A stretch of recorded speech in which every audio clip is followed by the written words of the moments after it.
وفي السياق نصب أهالي مدينة منبج خيمة اعتصام وسط المدينة للمطالبة بالحرية الجسدية للقائد عبد الله أوجلان وتضامن مع حملة الحرية لعبد الله أوجلان الحل السياسي للقضية الكردية، حيث تضمنت الخيمة عرضا سينفزيونيا حول المؤامرة الدولية على القائد، وتضمنت كلمات ترحيبية وتعريفية بحقيقة المؤامرة.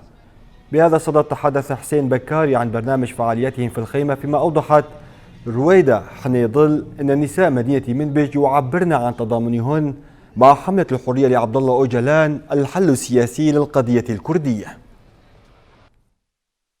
نحن اليوم نقوم بخيمة اعتصام. هدفنا من هاي الخيمة بالمطالبة بالحرية الجسدية للقائد آبو قائد الشعوب الحرة، ونعلن انضمامنا للحملة هاي. طبعا في حملة على مستوى شمال وشرق سوريا، والحملة هاي تحت شعار نطالب بالحرية الجسدية للقائد عبد الله أوجلان.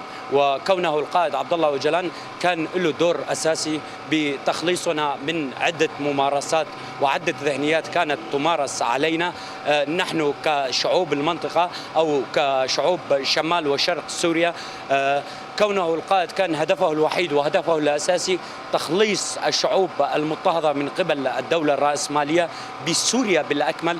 وكلنا نعرف بفضل فكر وفلسفة القائد عبد الله أوجلان قدرنا ننتصر على أكبر إرهاب، وهو الظلام الأسود، إرهاب داعش. ومن خلال هالفكر هذا قدرنا نتخلص من كثير شغلات كانت تمارس علينا. ونحن اليوم كحركة شبيبة ثورية راح نظل مستمرين بفعالياتنا ونضالنا الثوري من أجل المطالبة بالحرية الجسدية للقائد عبد الله أوجلان. نجتمع اليوم نحن كنساء مدينة منبج في هذه الخيمة التي تندد بالعزلة المفروضة على القائد عبد الله أوجلان. عبد الله أوجلان صاحب الفكر الديمقراطي الحر الذي ننعم به نحن في شمال شرق سوريا.